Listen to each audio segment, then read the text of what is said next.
According to recent estimations, Greece is becoming one of the top European hubs for tech startups. So, how can local startup founders attract the attention of angel investors and raise funds for their projects?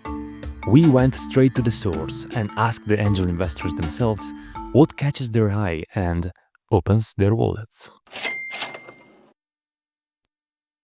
This flash and energetic personality is Jon Vlachogiannis, founder of Backsense, later acquired by Splunk, Hayfire and his platform Jon.io. He lives in California and holds several angel investments in startups from all over the world. We met him in Athens, asked him to share his experience as a tech founder and angel investor, and to give some advices to Greek startup founders. The first one I have for you is your highest entry ticket you gave versus your smallest entry ticket. So the highest, I think it was maybe 4 or 5 years ago, around 500K to a startup on Series A. They're still around, they're still growing, so haven't lost that money yet. But no, they're going great. The smallest was, and it's not a Greek company, so it was a US-based company. And it was at the space. I'm trying to give more information, but I cannot disclose the name yet. But Okay, I'm trying to give more information. It was in the AI space. Okay. And definitely you heard about that company and you're using it 100%. Okay. 100%. Oh, can you whisper to me the? No. Okay. Well, No, I know. That's what I said. I know. Okay. No. And the smallest one was you can do beep on the wrong places. No, the wrong place, not at the name, so people were kind of hear. And then the smallest one was 10K. Like I've done a lot of smaller 10K investments, mostly in Greek companies where I invested because I liked the guys, the vibe, and I'm like, here's 10K, let me know how it goes, and I'll make some intros. Because the issue with most startups, I don't want to say most Greek startups, but most startups, that they want you to be an advisor at the company, which might be a very bad negative signal if you're not an investor. Because everybody says like, okay, this high profile, awesome guy is an advisor, why he's not an investor? He knows everything about your company, he loves you as a startup, why he hasn't put any money there? So he sees something is wrong. Like, it creates more questions than helping other companies. So I'm like, I cannot be a mentor because I don't have time, but I could put 10K and help you with some intros, you know. What is the most profitable industry you have invested in versus the least profitable industry? Easy answer. Finance is the fintech companies. One specifically fintech company has been my most successful investment in terms of returns. The least real estate tech by far. Wow. But I think this is like the worst performing versus the best performing, like these other industries. But if you want to look at it like more on the median point of view, from the median point of view, I would say the most successful is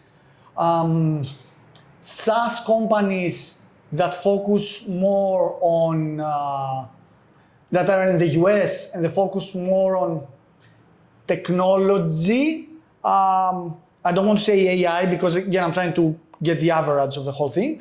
But definitely the worst performing is real estate technology, like where they're trying to do optimizations, renting, rental apartments. Like these have been the worst, like consistently. Okay. In both the Greece and US, you think, like all the ecosystem? In the US, like I've made a lot of investments in Greece, but the distribution of successful versus failed investments are all over the place. Okay. Well, and that brings me to the last icebreaking question, which is your actually best investment versus your worst investment. Best investment is investment in a fintech company that is called TradingView. It's like top 100 websites on the planet. I invested when it was 3 million valuation, and now it's 5 billion valuation. So it's pretty good. Good exit. It's nice return, pretty good. And it's surprisingly now it's my second best investment, but I have liquidated some assets from there. So I'm always saying that this is my first best performing investment. The second closest investment, it is in an AI company. That's super close again in the US.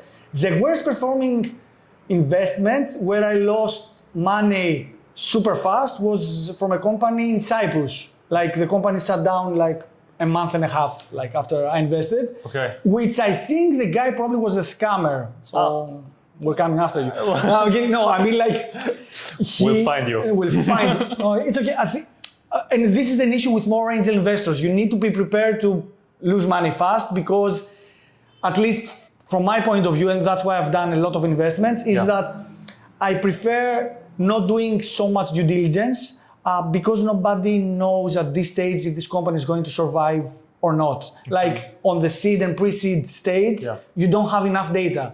Because my thesis is that if you have enough data, it's too late. Like I invest in companies where, people that don't know how it's gonna play out. Like that's why I invested in a company when it was 3 million valuation, now it is 5 billion. Or the AI company like 5 years ago, where now everybody's using it. So I prefer taking this kind of bets. It's like more high risk, high rewards. 100%. But a lot of times, some companies shut down super fast, and I'm okay with it. Like it's part of the game.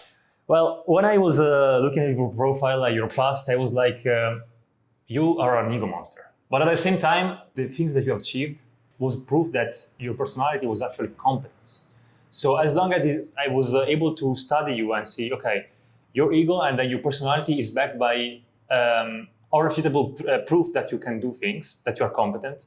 And this is also what probably has pushed you throughout your career, because I saw that you learned to code when you were in Greece, you built a company that develops website and e-shops in Greece, and then you were able to went to the US with $300 in your pocket, which is something that almost nobody will do today. And then from there, you were able to get funded 100K, and then your company eventually got acquired. How do you do this? How do you find this energy? What comes first, your personality or the professional behind it? I think it's mostly personality. I don't believe that people could learn. I mean, either you might be an engineer, you might be from a business background. For me, the thing that makes a huge difference is that I enjoy everything that I do. I am obsessed with learning stuff, like to the very end of the details, like 100%, like going to the deep down to the core of everything. And I have a huge network of people that I trust and that are around me, and they can help me navigate through very complex situations and businesses. It's also the environment. Like if from the very early on, I knew that if I want to succeed, I cannot do it in Greece. And I don't know if this changes a little bit the whole narrative, like you can do things in Greece. Like you need to be exposed to situations where they won't take place in Greece. So you need to find people that they have infinite amount of money and they have all the insights and huge network. Go there, compete, learn, and then maybe return to Greece. Like you cannot be here in Greece and thinking like, this is how startups are done. No, this is not how startups are done. There's totally different market. You need to go outside of your comfort zone and have your ego destroyed if you want to do something valuable. Like it won't work just being here like in Greece. So you need to go there and learn that. Learn to be the best, learn to flex, and later be the best. You cannot be the tapino hamomilaki. I don't know how to translate this. You cannot be the guy that's always, humble. I don't even want to say the word humble. So you need to be able to go out there. Like entrepreneurship is like build stuff and market stuff and shout it. It doesn't work like just building stuff. It doesn't like sell it. Yes. Jon stresses on the importance of exposing every great entrepreneurial idea to a market of possibilities. When it comes to funding startups, shyness is a disease. So the next step was to ask Jon how he assesses startups before funding them. As an angel investor, what criteria do you prioritize when you evaluate early stage startups? And this is like both valid for the early stage startups that you have funded before in the US, but specifically about the ones in Greece. Okay, this is my favorite question. Edit the video, this is my favorite question, just said something else before. So, most angel investors and VCs might tell you that they have a very specific way they pick startups. I know for a fact that a lot of VCs, successful VCs outside of Greece and angel investors, they invest mostly random, I want to say random, and driven by FOMO, fear of missing out and everything, 100%. and I'll say exactly how I invest, which is very close to this thing.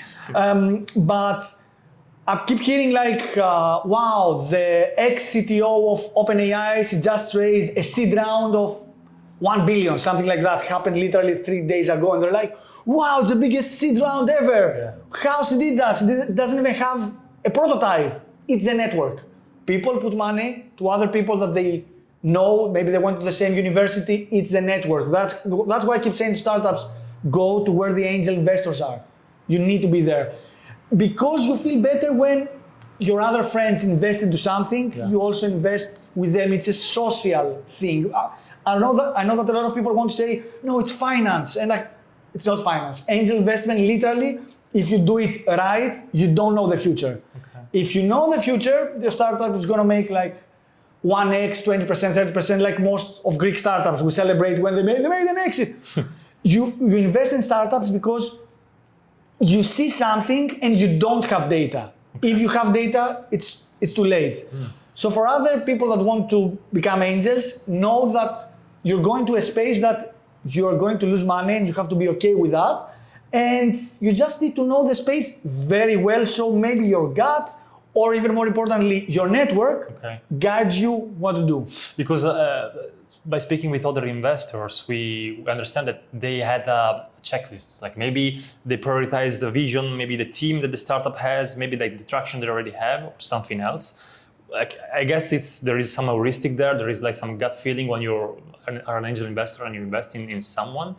But from a more rational perspective, what would you prioritize most? I'll tell you. Well, if you ask an investor like that, and he tells you this, tell him like, John said that you never did this. Actually, you're saying this for the interview. Because I know a lot of angel investors saying exactly this.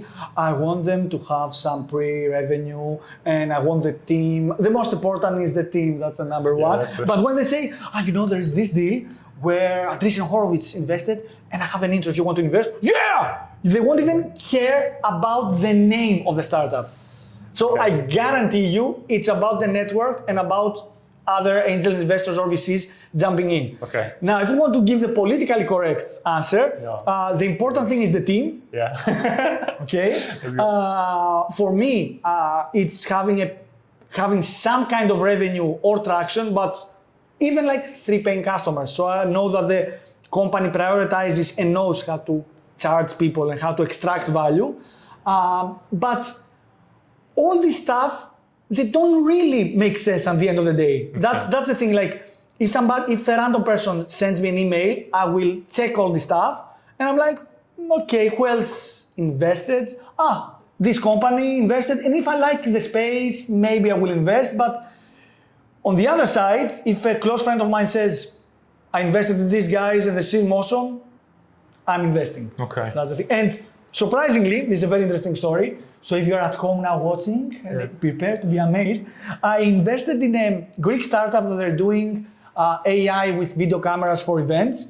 And because I liked the space, I liked the founders, I didn't care if they had a revenue or they didn't have whatever, but they actually had revenue, but that wasn't the factor. For me, it was like, they're doing AI, they're doing hardware, they are cockroaches, meaning like they won't die. Next die, they're survive the nuclear bomb of the market. I mean, it was a defensible business plan, and I'm like, okay, I'll invest, and that's awesome. And then my accountant says that I also invested in these guys. I'm like, what the fuck? Sorry, if I said, I don't know if it's allowed. It's not allowed. We can beep it. Okay, what the beep? Yeah. Like, why you invested there? Like, I don't want to be an accountant all my life. I want to also make money. I'm like, no, this is not the opportunity of a lifetime. I just invested because whatever. Then on LinkedIn, I saw that these guys were celebrating that they raised $1 million, and I put 10K, by the way.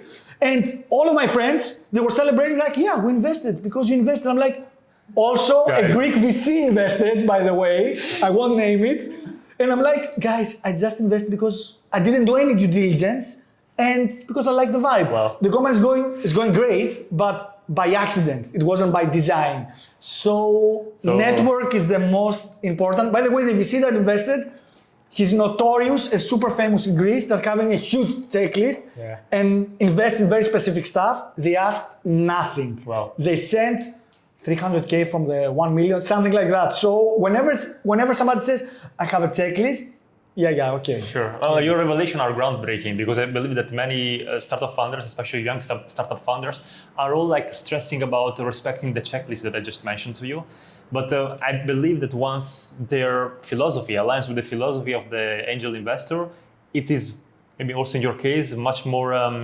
There are much more possibilities of getting funded rather than having rational checklist that proves that it will be profitable. And I'm not saying that start creating terrible companies hoping that you'll get money, but if somebody tells me, do you want to prioritize, if I was ever looking again for money, I wouldn't focus on building a product that ticks off a random imaginary checklist. Yeah. I would just try to find the perfect angel investors with the network and go through there, because the angel investor and VCs will give you the distribution.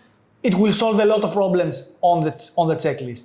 Okay. And I know that this is not heard a lot, especially in the Greek startup community, because it's Greece and everybody has to say that, no, you need to do this and the team.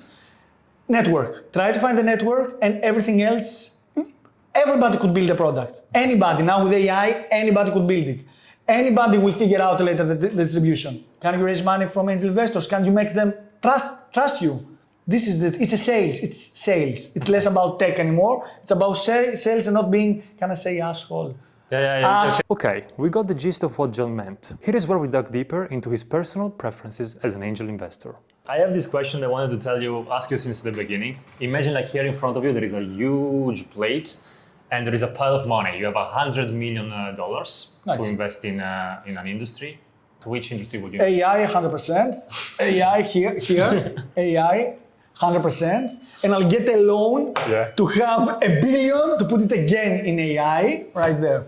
When you say AI, do you mention a specific market that integrates AI? For instance, fintech and AI, or AI and retail, or AI as a development, as a whole? I think I'll diversify from local LLMs to other technologies in AI that are outside of LLMs, to quantum AI, to tools about AI, to agentic AI, like anything that touches AI. Even though I don't believe 100% in AI. Okay.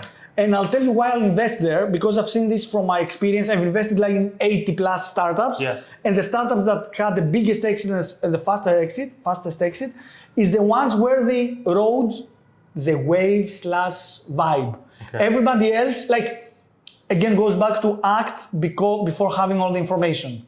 Like, I know that everybody's in that space and new opportunities come up. So I want to invest in startups that will grab these opportunities fast before anybody else. Okay. The same thing happened with the NFT space. In Greece, we entered the NFT space 2 years after the NFT space died. Like, I still get emails from Greek founders, I have a Web3 idea. Fuck, bro. Like, you should come in 2020. Yeah, like, it's over. It's over. Like, it's done. So I prefer a startup saying, I'm going in right now. Maybe we dominate the space. Maybe we die or have an okay exit. I'm okay with that. Okay. But somebody that decides now to invest in, I don't know, all ideas are okay. All startup ideas are fantastic. But personally, I will invest to moonshots. Okay. Like, I like to invest in that space because it's interesting and it's more fun. Plus, the $100 million are not mine, so 100% I'm investing in random places. And you also got a loan as well. Yeah, I got also loan. It's okay, I'll figure it out. Now, it was the time to ask Jon a crucial question. What differentiates a successful startup from one that is doomed to fail? Network. Network, yeah. Network, guys. You have a network. See all the startups that invested, of course, that were successful. Grit from the founder. The founder was a cockroach, 100%, like they didn't stop, like they were going hardcore. And they had some kind of network, or they developed a network. Yeah. Companies that don't develop a network will die. I guarantee you, you cannot be like in your own bubble trying to go further and further, you cannot even raise money. It's more difficult to find partnerships. Yeah.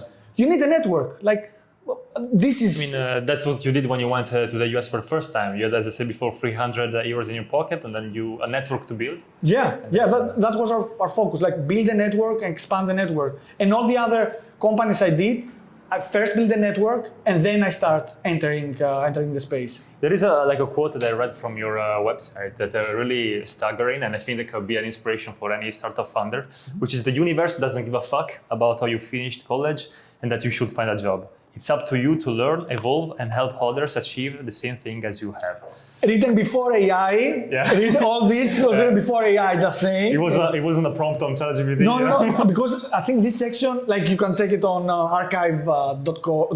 Yeah. Like it's been written like 5 years ago, 4 years ago. Like, I 100% believe that like people do startups, especially engineers, because I'm also an engineer. We love to solve interesting problems, but then that's it.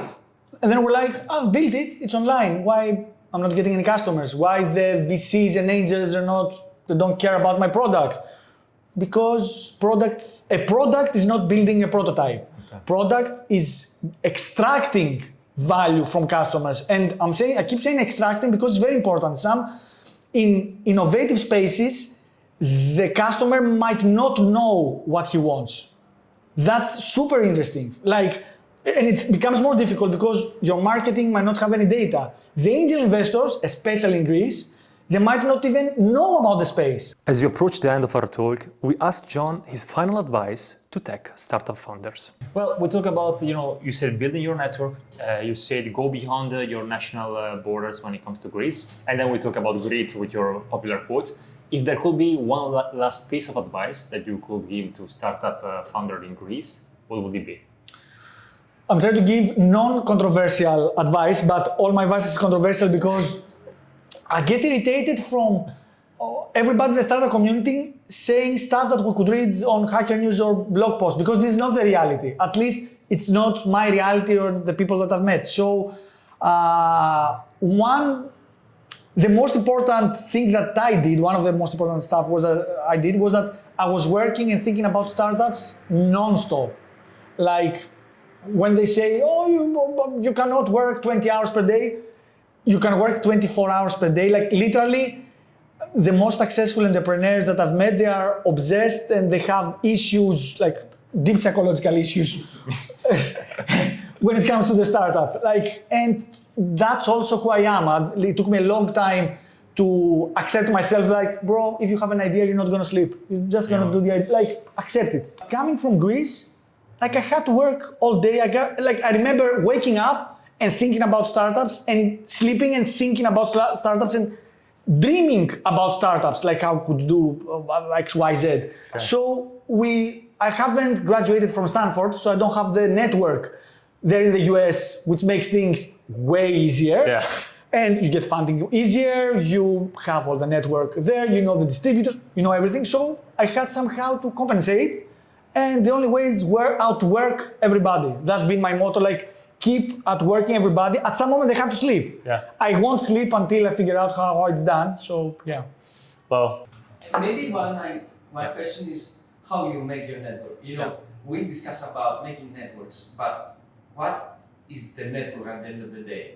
You said before that feeling the vibes, sitting in the same cafe or in the same place, but give us more context. This is my favorite question, so edit what I said. This is my favorite question. So obviously flying to San Francisco and just going to coffee places hoping that it won't happen.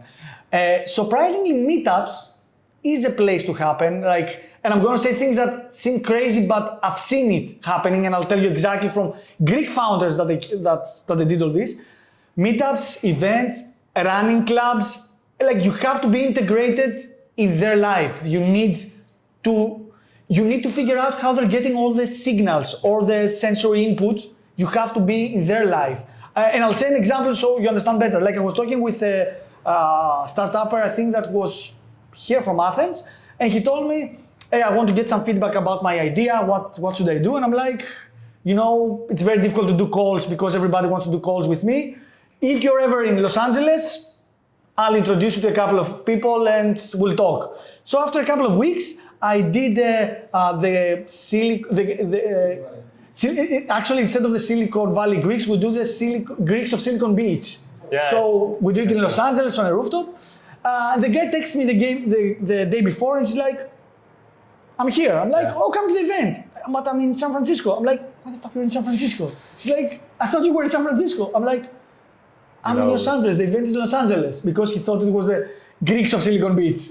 So I'm like, Greeks of Silicon Valley. So we have two events. So he comes down, I introduce him to the event, literally he drives down, I introduce him to a tons of people. He raises money the next day, like in 24 hours, and I'm like, That was fast. what the fuck? He had revenue, he had the product, he was in the AI space, so he nailed it. Yeah. He goes back to San Francisco for a week, wins 3 AI competitions. Wow. 3 AI, like he doesn't sleep at all, like it's impossible for somebody to sleep. And he flies back. And I'm like, yes, that's how you do it. You go to competitions, you kick ass, you go to tech rats, you go to anywhere, you try to see what are these people, what do they want, how there is something. Like, you can feel that an angel investor that likes running and he goes to these restaurants and he talks with these founders, and founders everywhere in the world, they like to talk with other founders and give feedback. Okay. The thing is that in the US, the feedback is more hardcore. They will tell you in your face, like, this is stupid, like, don't do it. Or they will tell you another 50 startups that are doing it. So building the network is make sure that you want to be in that space, because maybe you don't want to do all this circus stuff, I don't know. And just try to be a normal person and go to their events, go and meet people. There are literally hundreds of events. Eat and meet founders, go for runs, go for hikes, like tons of stuff. And people like angel investors are not like the guys that I made my money, I'm gonna sit in my room. Like, they go out, they have fun, they want to meet other angel investors. That's Mykonos. And I like to meet other angel investors, and I like to meet other founders. That's why I go to the events. So yeah. During his career, Jon was also involved in some projects within the nuclear military industry. So we asked him to share some opinions about developing and investing in that market. I am 100% against investing in military companies, especially angel investors and VCs. Like, I think like it's disgraceful that angel investors and VCs are investing in military technology for 2 reasons. One is they have zero idea what's military defense and how it's going to be used. And I'm going to expand a little bit on that, because military cannot be just defense. That's the thing. At some moment, it's going to be an offense. A risk to offense. Yes. And one example was that a super close friend of mine, that he's a super famous angel investor, was invited in the US to invest in a company that they were building drones for the Mexican border. Yeah. And he was sitting there. It was going to be a defensive system, just tracking and everything. And the American military was going to be part of the investment. And they asked the founders that could we add some weapons in case we need to slow down people that are coming? Just hypothetically. Hypothetically, like, can we? And that was literally. So my friend said, like, the thing that I funded for defense purposes will kill children at some moment. So this will happen, and the thing is that most VCs and angels in Greece, they don't have any idea that the moment this becomes bigger, the startup they invested, a bigger company or military will come and will be like, add weapons. If they are okay with that, I'm 100%, but they have zero idea that the money, that the space that they're going in, it cannot be defense. Okay. At some moment, you have to add some systems that will attack people. If they're okay with building military systems for that purpose, for civilians or whatever, like, go wild, like, have no problem. But as long as they know that this is what's going to happen, that's an okay investment thesis. For me, I don't invest because I know it will happen and I don't know enough about the space. Like, in my mind, it's like my technology, like, the moment it becomes successful, it will be made to attack people, civilians. Mostly civilians at some moment will be used. Yeah. Where all the other startups, you need to, like, put a lot of imagination to get there. For example, even Palantir, like, the investors, they're like, okay, I could see it becomes surveilling everybody, but it takes some more steps than of course. I'm building military equipment. The military equipment at some moment will have weapons, 100%. So that's one thing. Like, I think most angel and VCs, they don't know. They just heard something shiny and they're like, oh, it's awesome, everything. Yeah. And the second controversial thing is that I think it's mostly vaporware, especially in Europe. Most military startups, they keep releasing products like every week, a new announcement. It takes like years to I don't know, to make the trigger of a gun. And every week I'm hearing like, we have a new drone that is underwater. Next week we have a new robot that does this. How they're doing it so fast? Like, how they go through all the steps so fast. So that's why I'm trying to be away from all military stuff. There are so many other things, like invest in AI, invest in education, like so many other startups that are more fun and I won't feel bad. Yeah. So yeah, I hope with everything I said, I didn't discourage any founders from doing stuff, because They just learned that they shouldn't sleep and work. stop sleeping, stop doing startups all day. But I mean, if somebody asked me like, would you do, if somebody told me like, you are born in the United States, you graduated Stanford, your father has $100 million, what will you do? I won't be sleeping again, because like, you're an entrepreneur. Like, either you understand what I'm saying and it resonates with you and you are this kind of entrepreneur, or you're just another kind of entrepreneur. I mean, I assume and I hope there are people that they have a more normal life and they're still successful, but I tend to navigate towards people that are crazy and paranoid as me. So yeah, That's where innovation triggers and happens, maybe. Yeah, maybe, yeah. Okay. Thank you so much, John. It was very insightful. Of course, bro. High five, man. Of course. And I'm sure that this interview and these talks will help many early stage startup founders in Greece and hopefully also beyond borders. Thank you so much. Fantastic. Of course, man. Of course.